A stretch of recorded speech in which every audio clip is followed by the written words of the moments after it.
বাবা, ছেলের কথা শুনেছো? ছেলে নাকি আগে থেকেই মেয়ে দেখে রেখেছে, কাল মেয়েটাকে নিয়ে আসবে বাড়িতে আমাদের সাথে পরিচয় করাতে। সুপ্রিম কোর্ট তো অর্ডার দিয়ে দিয়েছে, তাহলে আমার এখানে কি বলার? আমি এখানে দাঁড়িয়ে আছি কেন? চল। না না না, প্রণামের কি আছে, থাক।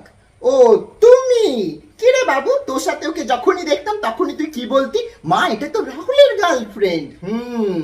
ছেলে মায়ের থেকে কথা লুকাতে শিখে গেছে, সঙ্গ দোষ। আসো ঘরে এসো।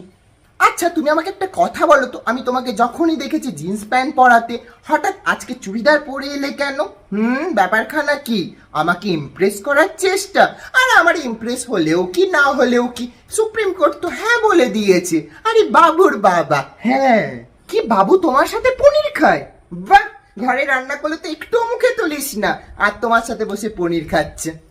এখন তো নিজের পেটের ছেলেকেও চিনতে পারছি না। তোমাদের কতদিনের প্রেম? বাবা, 8 বছরের?